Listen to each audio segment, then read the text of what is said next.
Assalamualaikum warahmatullahi wabarakatuh.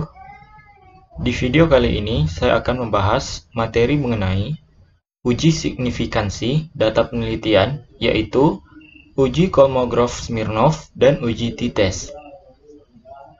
Nah, langsung saja kita masuk ke dalam contoh soalnya. Nah, di sini terdapat contoh soal pada latihan data 1. Ujilah data pretest dan posttest berikut ini. Apakah terdapat peningkatan yang signifikan setelah diterapkan metode pembelajaran XYZ? Nah, untuk langkah-langkah pengujiannya, yang pertama, uji distribusi data X dan Y dengan Kolmogorov-Smirnov test. H0 apabila data berdistribusi normal, H1 apabila data tidak berdistribusi normal. Untuk pengujiannya pada Excel dan SPSS. Yang kedua, uji signifikansi data pada level 0,05. H0 apabila tidak ada perbedaan rata-rata skor sebelum dan sesudah. Kemudian H1 apabila terdapat perbedaan rata-rata skor sebelum dan sesudah. Pengujian pada Excel dan SPSS. Nah, langsung saja kita masuk ke dalam Microsoft Excel-nya. Nah, di sini sudah terdapat tabel pada uji Kolmogorov-Smirnov test. Kemudian, di bawah ini kita klik uji signifikansi, juga terdapat tabel, kemudian data pretest dan posttest sesuai dengan soal tadi. Nah, selanjutnya kita akan proses. Yang pertama, kita akan proses pada uji KS data X. Nah, di sini. Nah, untuk data pretest X-nya kita ambil di data pretest uji signifikansi. Kita kopikan saja. Kemudian kita pastekan di sini. Nah, untuk data pretest ini datanya harus berurutan. Karena di sini sudah saya urut, berarti saya tidak perlu mengurutkannya lagi. Nah, jika belum, kita bisa mengurutkan dengan mengklik data, menu data, kemudian kita pilih simbol AZ ini, kemudian kita pilih continue with the current selection, kemudian kita pilih sort. Jika sudah kita urutkan data pretest ini, sekarang kita masuk ke F kumulatif. Nah, F kumulatif ini sama prosesnya dengan Lily First, yaitu kita mengurutkan dari angka 1 sampai dengan 14.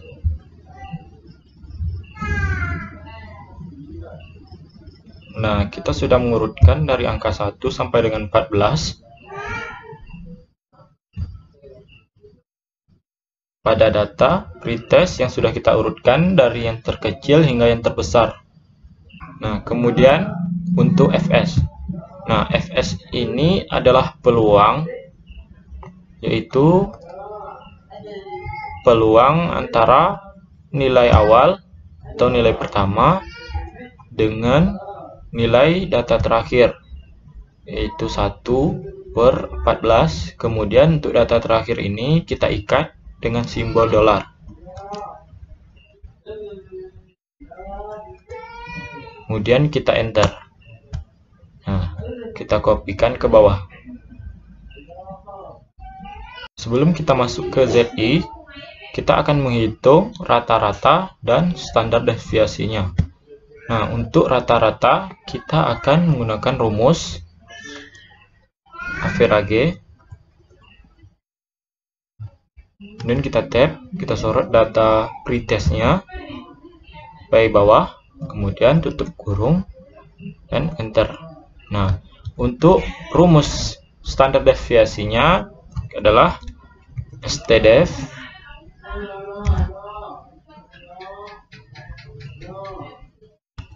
dan kita tab, kita sorot data pretest X-nya, kemudian tutup kurung, enter. Nah, dapatlah kita nilai dari rata-rata dan standar deviasinya.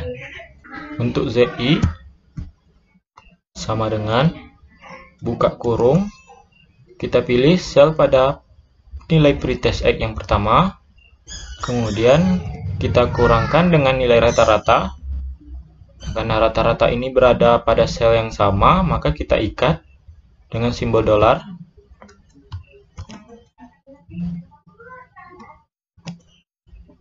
Dan kita tutup kurung, kita bagi dengan nilai standar deviasi. Nah, nilai standar deviasi ini kita ikat juga dengan simbol dolar. Kemudian kita enter. Kita kopikan ke bawah.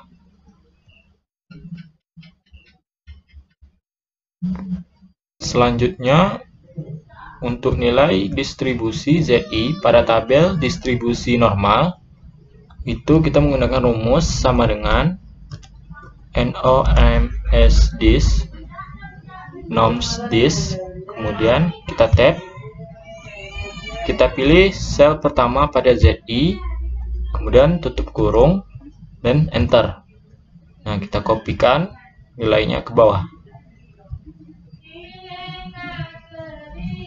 Kemudian untuk nilai absolut, Fs dikurang Ft, itu rumusnya sama dengan ABS absolut Fs dikurang Fs dikurang Ft, tutup kurung, enter. Kita kopikan nilainya ke bawah. Nah, selanjutnya untuk nilai dihitung dan K tabelnya.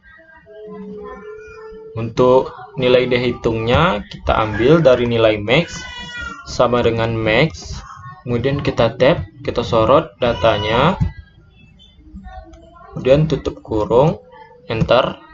Nah, untuk nilai dihitungnya adalah 0,124911931. Nah, pada tabel Kolmogorov-Smirnov untuk uji kritis pada nilai tabel penelitian kita yang berjumlah 14, maka di sini untuk K tabelnya kita bebaskan 1. Berarti di sini kita mengambil pada data 13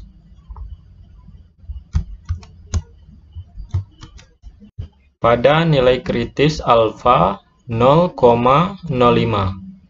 Berarti yang ini kita kopikan. Berarti nilainya 0,361. Kita tuliskan di sini 0,361. Nah, kemudian kita salin pada bagian kesimpulan ini. Untuk daerah kesimpulan kita ambil. Untuk daerah kesimpulan kita ambil apakah data berdistribusi normal atau data tidak berdistribusi normal. Adalah daerah keputusannya data berdistribusi normal jika dihitung lebih kecil dari K tabel. Nah, untuk dihitungnya kita pindahkan di sini. Nilai dihitung kita 0,124 9119 9119 31. Kemudian nilai K tabel kita salin 0,361. Nah, berarti nilainya kecil 0,12 kecil dari 0,361. Nah, berarti di sini kita buat kesimpulannya adalah maka H0 diterima, H1 ditolak. Data berdistribusi normal, H1 ditolak. Nah, selanjutnya kita akan menguji pada SPSS. Nah, sekarang kita sudah masuk ke dalam aplikasi SPSS-nya. Nah, di sini terdapat menu pada bagian bawah, data view dan variable view. Kita klik pada bagian variable view. Nah, untuk kolom pertama ini kita isi name-nya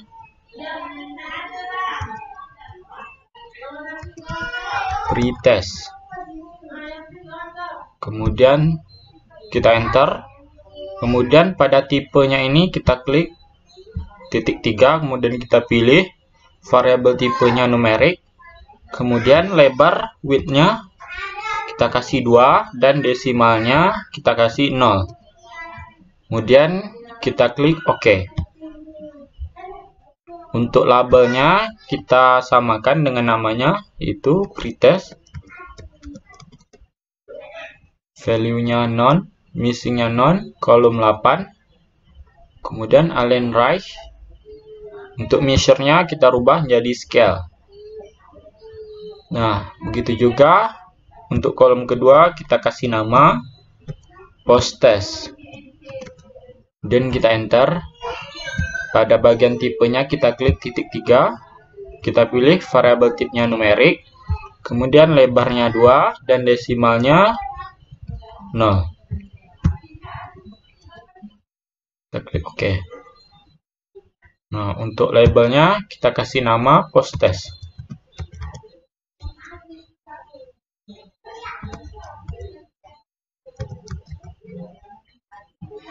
Kemudian measure-nya kita rubah menjadi scale. Nah, jika sudah kita membuat nama ini, kemudian kita kembali ke data view-nya. Nah, di sini. Terdapat nilai pretest dan posttest. Nah, untuk yang pertama ini kita akan mengambil nilai pretestnya terlebih dahulu. Kita ambil nilai pretestnya pada data kita tadi. Nah, yang ini kita kopikan.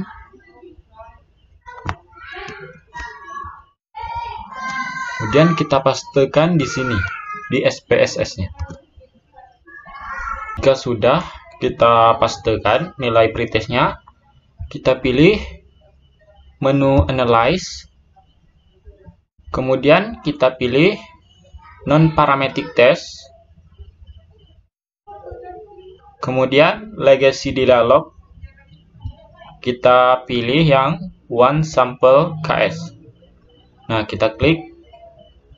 Nah, di sini kan variabelnya di sini kan judulnya ada 2, pretest dan posttest. Nah, di sini karena kita masih mengisi 1, berarti kita pindahkan pretestnya ke dalam test variable list. Dengan cara kita klik pada bagian tengah ini. Nah, jika sudah, kita klik OK. Nah, maka akan muncul hasilnya seperti ini. Nah, di sini kita lihat, kita ambil pada nilai positifnya yaitu 125. Nah, sekarang kita lihat di Microsoft Excel-nya.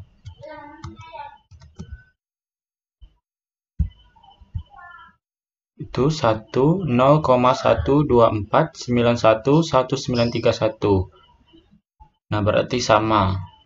Berarti nilai antara yang kita peroleh dari Excel dengan nilai yang kita peroleh dari SPSS itu sudah sama.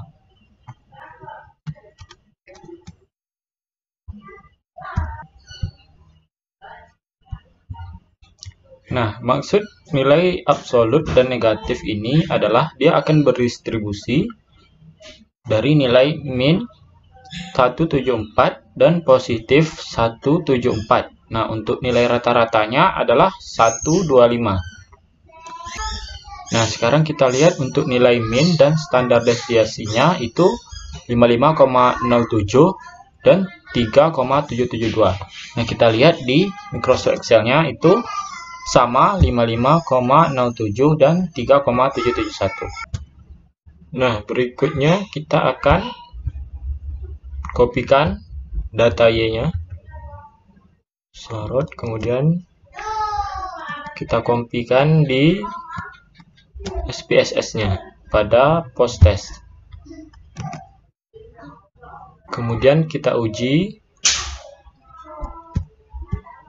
Klik tombol Analyze, kemudian Non-Parametric Test, Legacy dialog, kemudian One Sample KS. Nah, kita uji kedua data tersebut.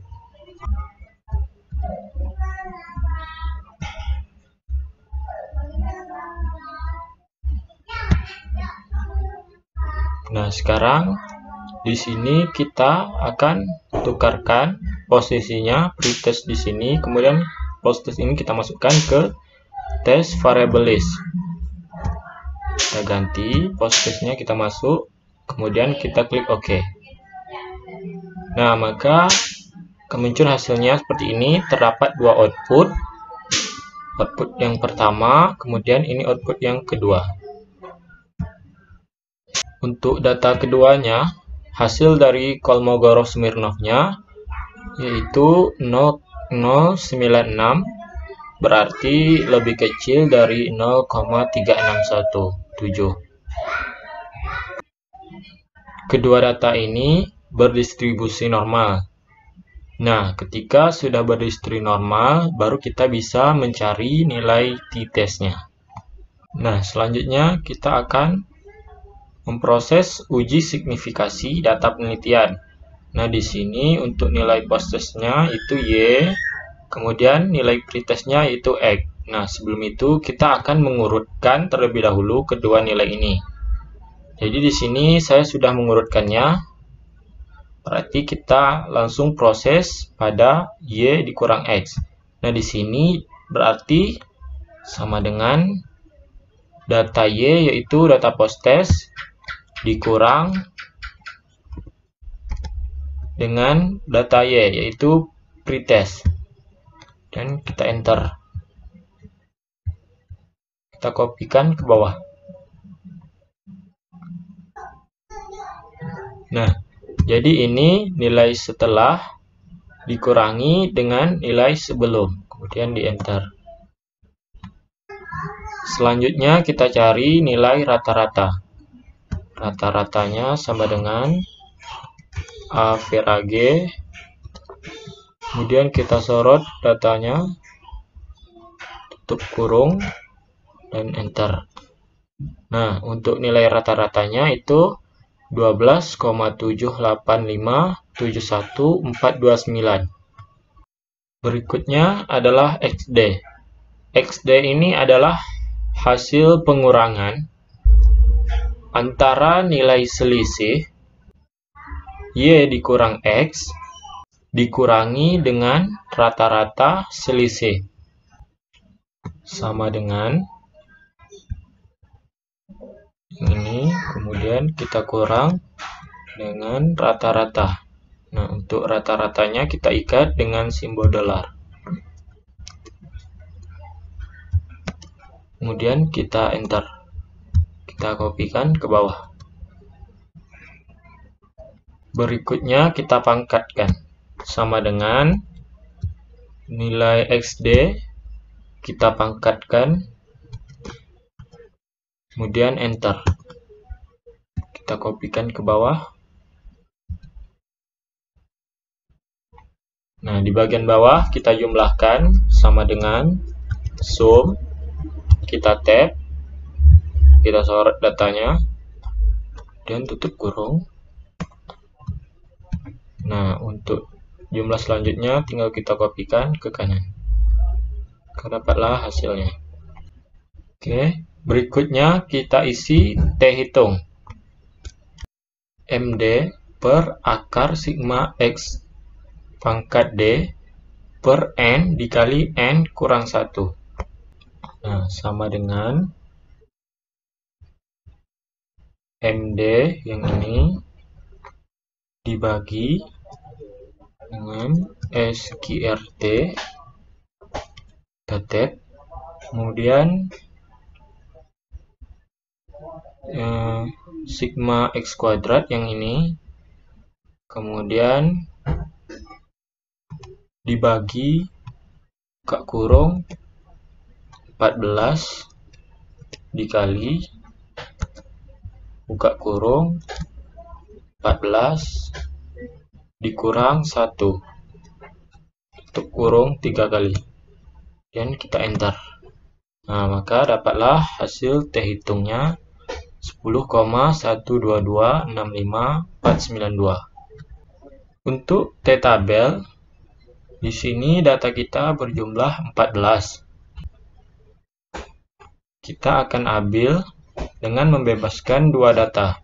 Karena data kita sudah berpasangan, diambil dari tabel uji T. Berarti datanya 12 ya. Yang ini 2,17881. Kita salin di sini 2,7881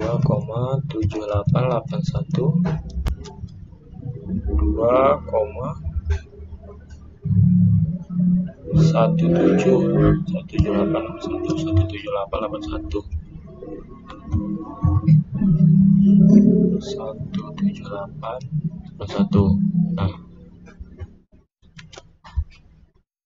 Nah, setelah kita dapatkan nilai T hitung dan T tabel, berarti T hitungnya lebih besar dari T tabel, yaitu 10,12265.492. T tabelnya 2,17881. Berarti kita terima H1, yaitu terdapat perbedaan rata-rata skor sebelum dan sesudah. Dan kesimpulannya adalah tolak H0 dan terima H1. Nah, di SL ini juga ada uji signifikansi. Nah, kita akan coba di Microsoft Excel dengan cara klik menu data, kemudian pilih data analisis. Nah, di bagian ini kita pilih t-test pirate to simple for means. Kita klik.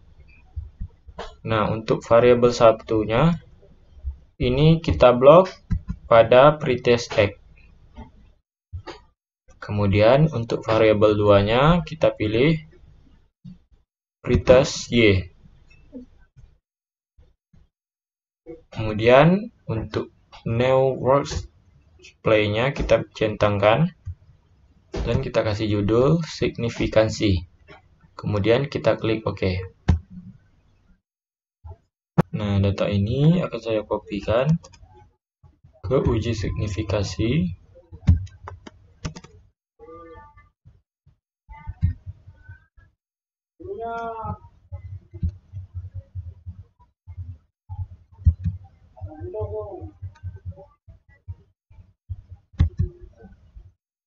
Nah, maka dapatlah hasilnya di sini. Kita bandingkan, T hitungnya 10,1227, kemudian T tabelnya 2,160369. Nah, hasilnya sama. Hanya saja di sini T hitungnya itu negatif. Nah, berikutnya kita akan masuk ke SPSS. Nah, sekarang kita sudah masuk ke dalam SPSS-nya. Yang pertama, kita klik menu Analyze, kemudian kita pilih Compare Means, kemudian kita pilih Pirate Simple Test.